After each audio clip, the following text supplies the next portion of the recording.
प्रणाम मित्रांनो. मित्र मित्र नंतर बोलतो मी. माझा आजचा हा व्हिडिओ जो आहे तो पंकजा गोपीनाथ मुंडे आपल्या मंत्री, तर तिला उद्देशून आहे. पंकजा, मला वाटतं तू खूपच लहान होतीस तरी पण तुला माझे आणि तुझे पिता श्री गोपीनाथ मुंडे यांचे संबंध माहिती असतील. एक आदरणीय आणि प्रिय असे ते माझे मित्र होते आणि त्यामुळे त्यांच्यावर प्रेम करणाऱ्या चाहत्यांपैकी मी एक होतो. त्यामुळे आज हे प्रश्न तुला मी जेव्हा विचारतोय, यापूर्वी सुद्धा तुझ्या लक्षात आलं असेल की अनेक ज्या वेळेला मी व्हिडिओ केले त्यावेळेला मी थोडं तुझ्या बाजूनी नेहमी झुकतं माप दिलं. किंवा मी एकदा अशी कविता तुझ्या संदर्भामध्ये आणि चक्क फडणवीसांना उद्देशून असं म्हणालो होतो की गरीब बिचाऱ्या पंकजाला फडणवीस टपले छळण्याला. कारण ती आमच्या लहानपणी एक कविता होते, गरीब बिचाऱ्या चिमणीला सगळे टपले छळण्याला, तर तुला छळतायत फडणवीस, असं माझं मत होतं आणि मी ते ओपनली मांडलं होतं. पंकजा, आज काही प्रश्न मी तुला विचारणार आणि ते एका स्फोटक खळबळजनक असं जे प्रकरण घडलं त्याच्या संदर्भात विचारणार. हल्ली तुम्ही जी तरुण पिढीचे मंत्री आहात, लोकप्रतिनिधी आहात, त्यांच्याबाबत मी बघतो की कुणी काही त्यांच्याबद्दल अक्युजिंग फिंगर किंवा असं बोट दाखवलं की नाही हे काय काय सांग बरं, किंवा हा आरोप आहे तुझ्यावर, किंवा हे तू बरोबर नाही केलं, की लगेच तुम्ही लोक 100 कोटीच्या बदनामीच्या खटल्याच्या नोटिसा पाठवतात.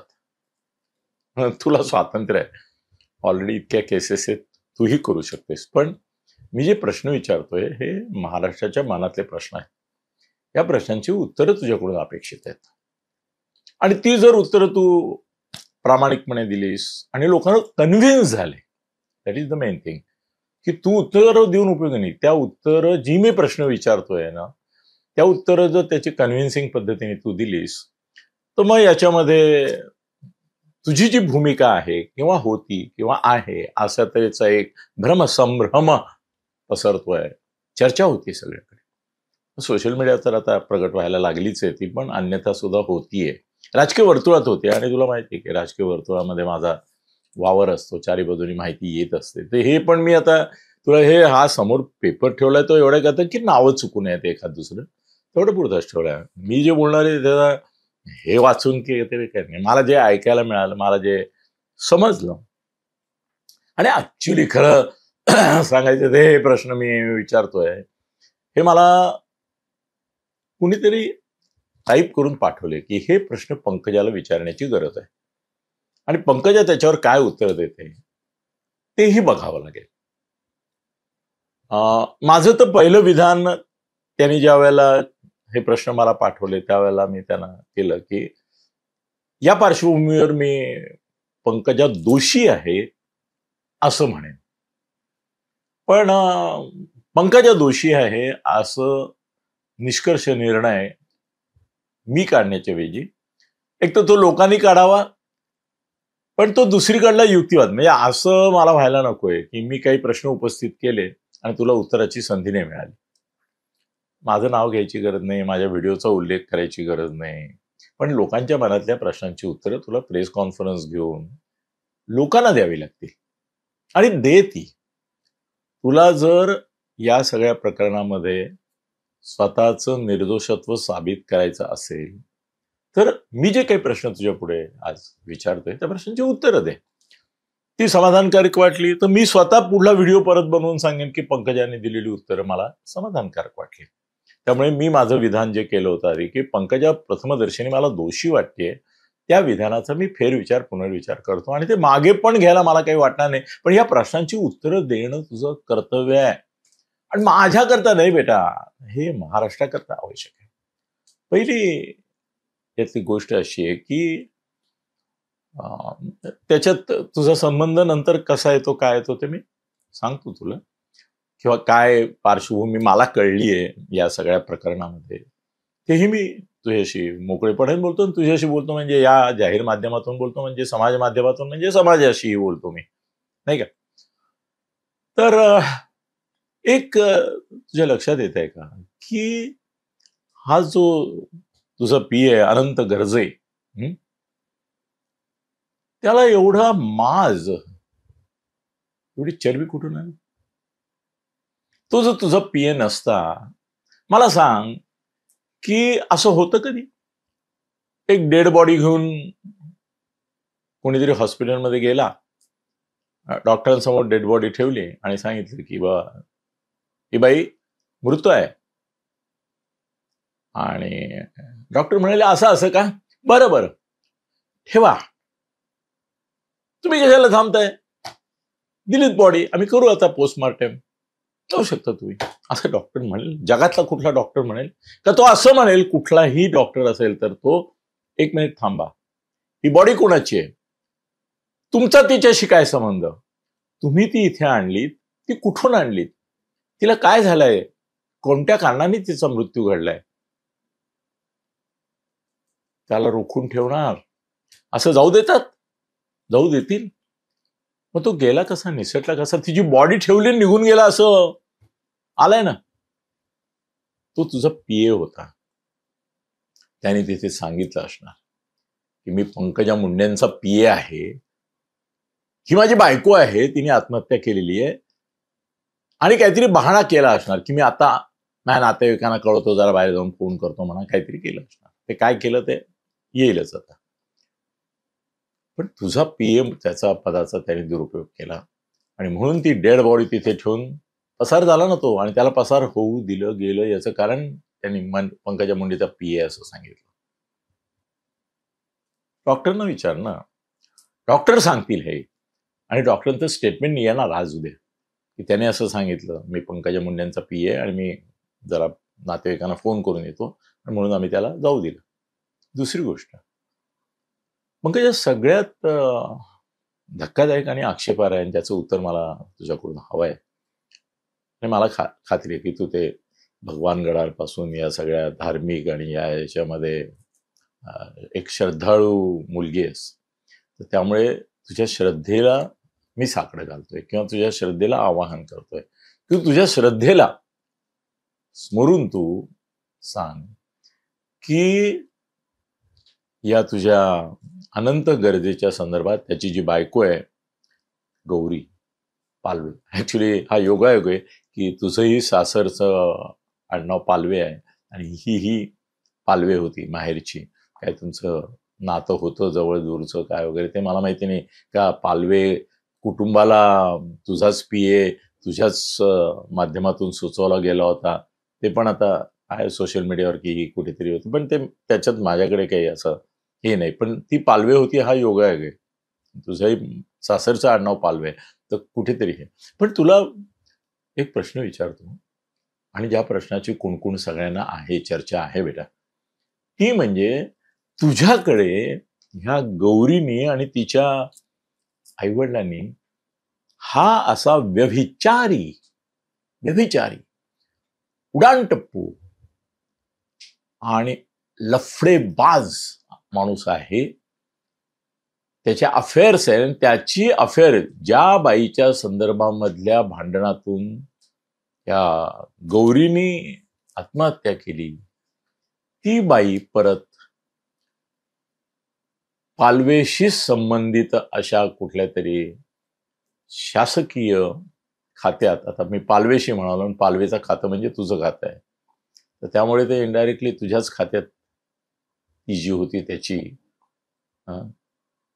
काय म्हणायचं तिला, आता तो दावा करत होता लिव्ह इन रिलेशनशिपमध्ये आहोत आम्ही, पण मी काय संसाराला हे करत नाहीये, आपला संसार चालू राहील. आला ते येता झिरपतंय सगळं, माहिती झिरपते, पण तुझ्याकडे तक्रार केली गेली होती अशी मला माहिती मिळाली की तुझ्यापर्यंत हे प्रकरण फार आधीच पोहोचलं होतं, साधारण 4 महिन्यापूर्वी. आता काय नोव्हेंबर चालू आहे ना, नोव्हेंबर ऑगस्टमध्ये तुझ्याकडे तक्रार आली होती अशी माहिती मिळते की हा असा लफडेबाज माणूस आहे, तुमचा पी आहे, तुम्ही त्याला आवरा, तुम्ही त्याला सांगा समजावून, तू तर लग्न केलं आहेस, तू तुझ्याच खात्याशी संबंधित, मी आणखीन त्याचा तपशील देत नाहीये त्याचं, कारण मग लगेच ती कुठे काम करत होते आजच उघड होईल, येईल ते पोलिसांची चौकशी, तिचं नाव येणार आज ना उद्या, तिलाही अरेस्ट व्हायला पाहिजे खरं म्हणजे त्याचं, कारण तिचा पण एक रोल आहे, म्हणजे नणंद आणि दिराला वगैरे अटक करतायत, त्या मुलीलाही पण अटक करायला पाहिजे, तिला अटक केली ना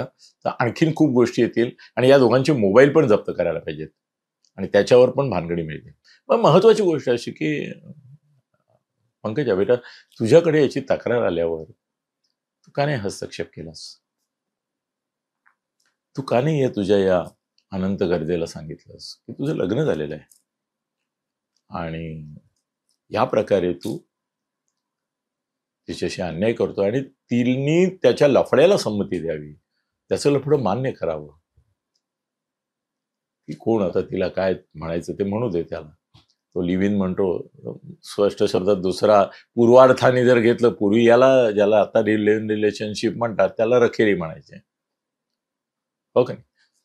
तुझ्याकडे तक्रार आली ऑगस्टमध्ये, 4 महिने आता काउंट करतोय तर ऑगस्टमध्ये आली, तर का नाही तू लक्ष घातलंस? का नाही तू त्याला समज दिली, समजावून सांगितलं? का नाही त्याला तुझ्या पीए पदावरून काढलंस? असला लफडेबाज माणूस तुझ्याकडे काम करतो,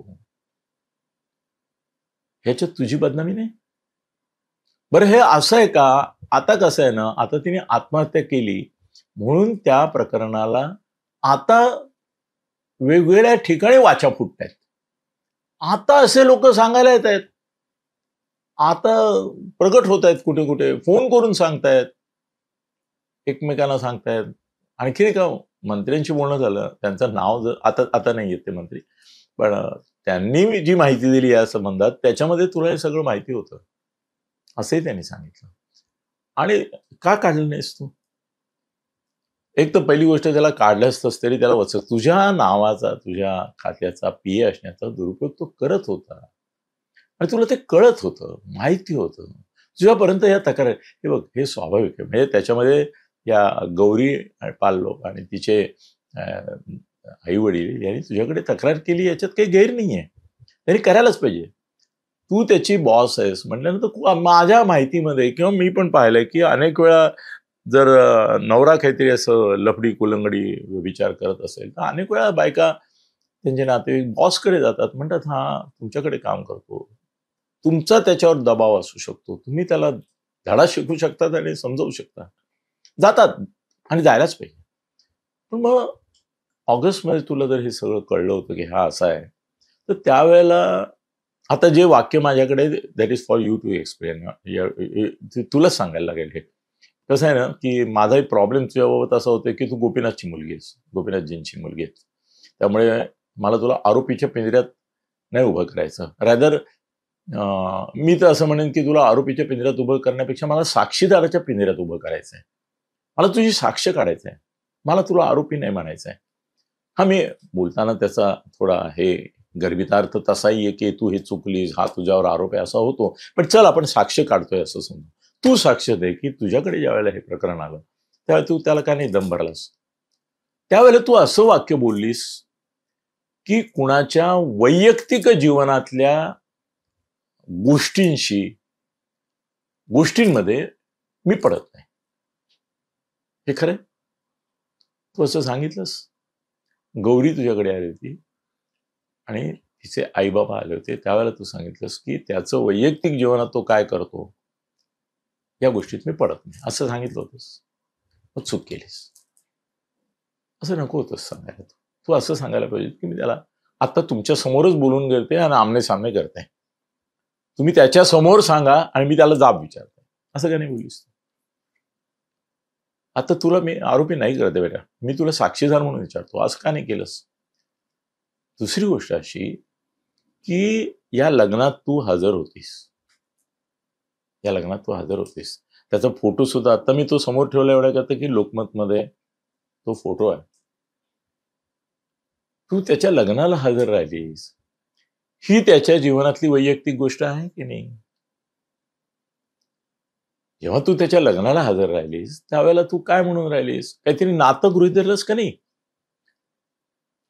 पीए पिऊन असे किती स्टाफ आहेत, ऑफिसर आहेत, हे सगळ्यांच्या लग्नाला जातेस का तू? याच्या गेलीस कारण का? त्याचं कारण आणखीन एक जी चर्चा आहे अशी की सर्वात विश्वासू असा तुझा, मी जरा थोडा जरी शब्द वेगळा वापरला ना तर त्याचा विपर्यास होईल, तो तुलाही सोयीचा नाही, योग्य नाही. नाही, मला ते तसं नाही बोलायचंय त्या पद्धतीने. पण तुझा विश्वासू सगळ्यात विशेष प्रतिनिधी सर्व बाबतीत, शासकीय, प्रशासकीय, काही प्रमाणात राजकीय देखील, तुझा मेसेंजर म्हणूया आपण त्याला, that's a right word that covers everything, तो होता. हा जो आनंद गर्जे आहे तो तुझा स्पेशल खास माणूस होता. He was treated everywhere as a VIP because of your special favour to him. इतका महत्वाचा असा तो प्रतिनिधी असलेला माणूस, तुझा मेसेंजर, सगळीकडे जाणारा, तुझ्या व्यतीने. व्यवहार हा शब्द वापरला तर परत त्याला, मला आता त्या प्रकरणामध्ये कुठे काही बोलायचं नाहीये आणि तसं मी काय आता सूचित नाही करू. पण एकूणच काय हितसंबंध, स्नेहसंबंध, ऋणानुबंध, त्या सगळ्याचं एक मॅनेजमेंट असते कुठल्याही नेत्याची. ती करणारी काही माणसं असतात. मला प्रत्येक महत्वाच्या नेत्यांची, मंत्र्यांची, माझी माणसं मला माहिती आहे, तुलाही माहिती असेल, सगळ्यांनाच माहिती आहेत, पत्रकारांना माहिती असतात. तर त्यापैकी तो एक होता. म्हणून तू त्याच्या लग्नाला गेलीस. तर मग त्याच्या संसारात हे जे एक वादळ आलं, त्या वादळाचं ती गोरी बळी गेली. त्यात का नाही लक्ष घालावंच वाटलं तुला? तक्रार तुझ्या, माझं वाईट मला याचं वाटतं की तू असं का सांगितलंस की त्याचा तो वैयक्तिक जीवनातला प्रश्न आहे, मी अशा गोष्टीत लक्ष घालत नाही, अशी इतकी प्रिन्सिपल्ड आहेस तू. मी आणखीन एक उदाहरण, तुला कल्पना आहे त्याची, तुला माहिती आहे, तुझ्याच नात्यातल्या संदर्भातलं एक गोष्ट आहे आणि त्याच्यामध्ये काय घडलं, काय बिघडलं, मग ते कसं निस्तरलं. मी ज्या अर्थी एवढं सूचित करतोय याचा अर्थ मला खूप डिटेल माहिती असतील, ते तुझ्या लक्षात येत असेल, बाहेरच्यांना नाही कळणार ते. पण तुला कळलं असेल की मी कशाकडे अंगुली निर्देश करतोय, की मी अशा कुठल्या तरी तुझ्याच नात्यातल्या गोत्यातल्या संदर्भामध्ये कुठल्या तरी वैयक्तिक गोष्टीचा निर्देश करून सांगतोय की तुम्ही ते निपटवलं. बिघडलं होतं पण ठीक आहे, सावरून घेतलं तुम्ही, त्याच्यातून मार्ग काढला. मग तो काढणं आवश्यक होतं, त्याच्यामध्ये काही प्रश्न नाही, कारण ते इम्प्रॅक्टिकल होतं सगळंच, नातंच इम्प्रॅक्टिकल होतं. पण ठीक आहे, ओले, दॅट्स अपार्ट. मी तुला फक्त एवढंच सांगतो की माझ्याही माहितीचे सोर्स काही कमी नाहीत, मलाही खूप गोष्टी माहिती आहेत. पण तू माझ्या मित्राची मुलगी आहेस, त्यामुळे मी कधीही तुला ज्याच्यामुळे तू दुखावशील, कुठेतरी प्रतिमा हे होईल असं मी नाही करू इच्छित. पण मला इथे आता जरा थोडं वाईट वाटतंय बेटा, वाईट वाटतंय की कशाला, का तू नाही हस्तक्षेप केला तुला शक्य सरा. दुसरी गोष्ट अशी आहे की त्याचं हे जे सगळं वागणं, आता तू स्टेटमेंट दिलंय की बाबा कायद्याने काय जे योग्य असेल ते करा आणि ती कारवाई व्हावी. ओके ओके, हे स्टेटमेंट एका मंत्र्याला शोभतं, एका मंत्र्याला शोभतं. हा, अजितदादा पण म्हणाले ना मावळच्या प्रकरणामध्ये, काय म्हणाले, कायद्याने जे योग्य असेल ते व्हावं, कायद्याने जी कारवाई करायची ती व्हावी, कायदा त्याचं मार्गाने जाईल पुढे, म्हणाले की नाही. प्रकरण कोणाचं होतं? पार्थचं होतं. त्या प्रकरणामध्ये किती गुंतागुंत होती हे सगळ्या जगाला कळलेलं आहे, माहिती आहे. कुणाला वगळलं गेलं, कसं वगळलं गेलं, क्लीन चिट कशी दिली, गुन्हा कसा दाखल झाला नाही.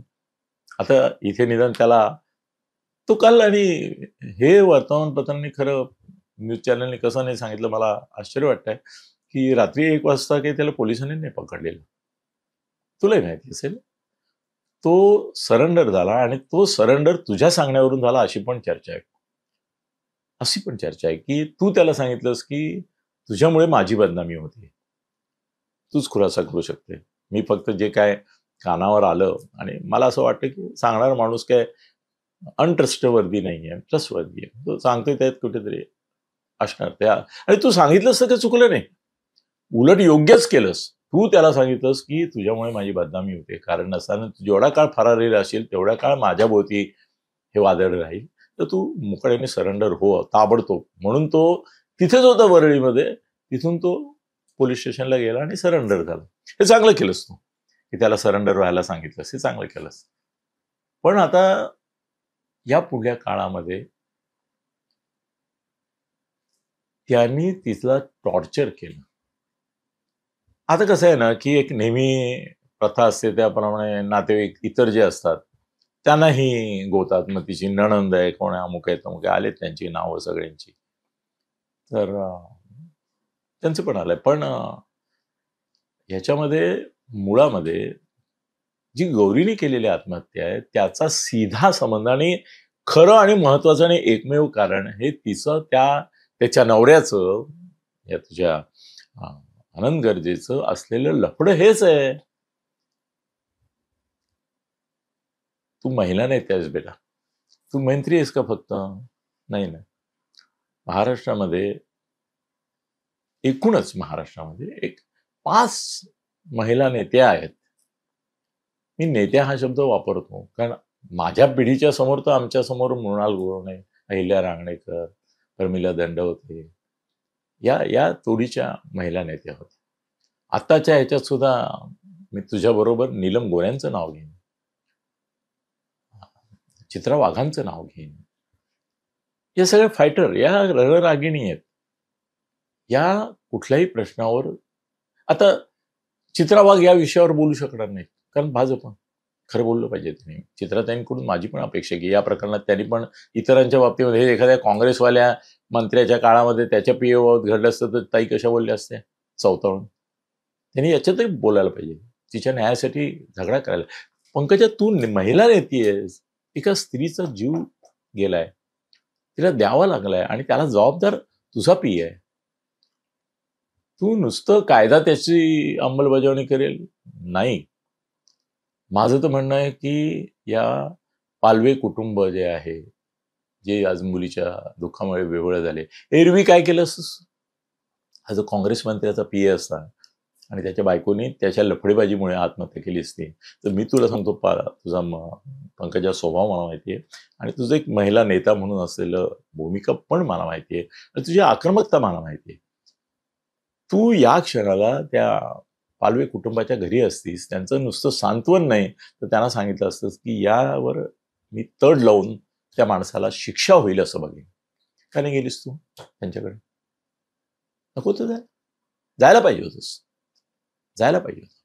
माझं तर म्हणणं आहे, आता चित्राताई वगैरे अनेक वेळा अशा येतात. ही नवीन आपली एक अंजली दमानिया पण त्याच्यामध्ये उतरली. ती पण आता एक स्वतःचं एक स्थान निर्माण करते, ती फायटर आहे हे सिद्ध करते. माझं म्हणणं की अंजली दमानिया जाऊन त्यांची भेट घेऊ शकते, तू का नाही घेतली? उलट ते औचित्य योग्य दिसलं असतं. लोक म्हणाले असते की हा तिच्या पीएनी अपराध केला. एक लक्षात ठेव, जोपर्यंत तो तुझा पीए आहे आणि त्याला तुझं संरक्षण आहे, अशा प्रकारचं कुठेतरी एक मिथक म्हणू आपण त्याला, नॅरेटिव्ह हे स्प्रेड होत आहे, तोपर्यंत ते तुला त्रासदायकच आहे, धोकादायकच आहे. तुझ्या राजकीय कारकिर्दीवर हा एक अप्रत्यक्षपणे म्हणेन पण कलंक आहे की तुझा पीए असावा. दुसरी गोष्ट अशी, पंकजा मला सांगतो, तुम्ही सगळे संघवाले जे असतात, तू तर संघ परिवाराशी संबंधित आहे, भारतीय जनता पक्षाशी संबंधित आहे, party with a difference, party जी संस्कार आणि जीवन मूल्य यांचा विचार करते, संघाचा विचार घेऊन पुढे जाते, ते संस्कार तुम्ही हे करता. मला सांग की man is known by the company he keeps. मी नेहमी म्हणतो, तुम्ही म्हणजे मंत्र्यांना पण मी सांगतो की तुमचा पीए अमुक अमुक करतोय, तमुक करतोय, आणि मी गेली 50-55 वर्ष वावरतोय राजकारणात, तुला माहितीये. मी त्यांना सांगतो की minister is known by the PA he keeps. म्हणजे ऐक माझं वाक्य, minister is known by the PA and private secretaries he keeps. ज्यांचे प्रायव्हेट सेक्रेटरी हे आमच्या डोळ्या देखत चाळीमधून बिल्डिंगमधून बंगल्यामध्ये गेले आणि आता ज्यांच्याकडे गाड्या आहेत, फार्म हाऊसेस आहेत, बंगले आहेत, ते आहेत, त्यांच्याबद्दल काय मनामध्ये यायची प्रतिमा ती येते. पण हे सगळं या खाबूरावची खाबुगिरी चालवून घेणारा त्याचा मंत्रीही बदनाम झाल्याशिवाय राहत नाही. Man is known by the company he keeps, इतकंच minister is known by the PA and private secretaries he keep. याचं कारण मंत्री ज्या वेळेला त्याची निवड करतो त्यावेळेला त्याची बॅकग्राऊंड तो तपासतो. ते कशाने मुळकवतात वगैरे त्या विषयात जाऊन आज मी फाटा फोडू इच्छित नाही. पण जर तुम्हाला, अरे तुम्ही सगळ्या दुनियेची खबर बातरता, करुणा मुंडेचं काय चाललंय, धनंजय मुंडेचं काय चाललंय, या सारंगी महाजनचं काय चाललंय, प्रकाश महाजनचं काय चाललंय, इकडे पूनम महाजनचं काय चाललंय, याच्या सगळ्या खबरी तुझ्याकडे असतात. आहे या 2-4 दिवसात सारंगी महाजनची माझ्याकडे मुलाखत आहे आणि त्याच्यामध्ये तिने खूपच धक्कादायक अशी माहिती दिलेली आहे. अर्थात त्याचा फोकस हा तुझ्याकडे नाहीये, तो एक भानगडबाज महाजन म्हणून एक मैत्री आहे त्याच्यावर आहे आणि तो ती मुलाखत येते आता या 2-3 दिवसात आमचं शूट आहे, ऑलरेडी हे झालेलं आहे त्या. पण हे सगळ्या लोकांना काय आहे काय नाही याचे किती डिटेल्स आहेत तुझ्याकडे? मला सारंगीनेच सांगितलं की आमच्या सगळ्या डिटेल, आम्ही कुठे गेलो, किती वाजता गेलो, कुठे बसलो, कुणाला भेटलो, फोन केले, या सगळ्याची माहिती धनंजय आणि पंकजाकडे असते. तुझ्या PAची कशी नाही माहिती पडली बेटा? PA काय धंदे करतोय, लफडी करतोय, कुलंगडी करतोय, किती बदनाम होतोय. बरं तो याच एका बाबतीत बदनाम. आता कसं आहे ना की त्या आत्महत्येमुळे ही गोष्ट उजेडात आली आणि सिद्ध झाली. त्याच्या पलीकडे तो काय करत होता त्याच्याबद्दल आत्ता पुराव्यानिशीने बोलतायत, पण चर्चा आहे की नाही? माझं तर म्हणणं असं आहे की तू अशी मागणी कर आपल्या देवेंद्रजींकडे. आता सध्या तुझे त्यांचे संबंधी चांगले आहेत, व्यवस्थित आहेत. एक मुख्यमंत्री आणि मंत्री यांचे जसे असावेत निदान तेवढे तरी आहेत. अगदी फार त्याला काय आपण हे देऊया नको मुलामा वगैरे, पण ठीक आहे, एक मंत्री आणि मुख्यमंत्री एवढे चांगले संबंध आहेत, रिझनेबली वेल आहेत. तू त्याला सांग ना की याच्या प्रॉपर्टीजवर छापा मारा ना. काय सांगशील?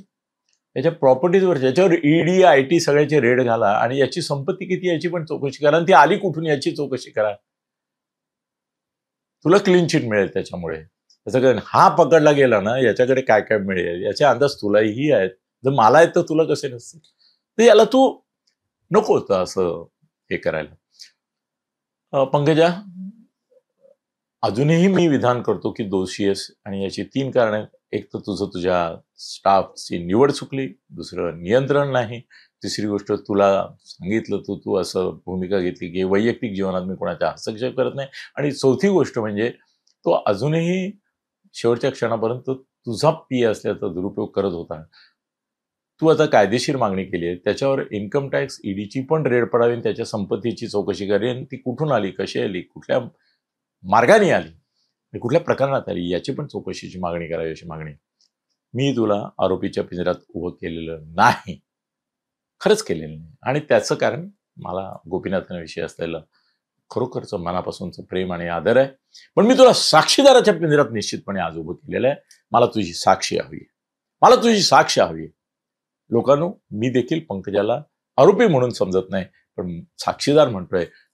प्लीज, साक्षीदार म्हणजे साक्षीदार, माफीचा साक्षीदार नव्हे, साक्षीदार, विटनेस. ये पंकजा आणि सांग जे सत्य तुला माहिती आहे आणि जे सत्य लोकांपुढे आलं पाहिजे ते मोकळेपणाने सांग.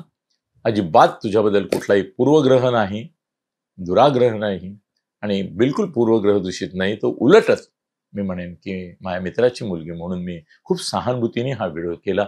अन्यथा अन्य मार्गाने पण हा व्हिडिओ सादर करता आला असता, पण नाही.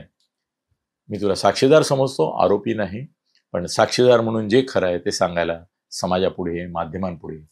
धन्यवाद.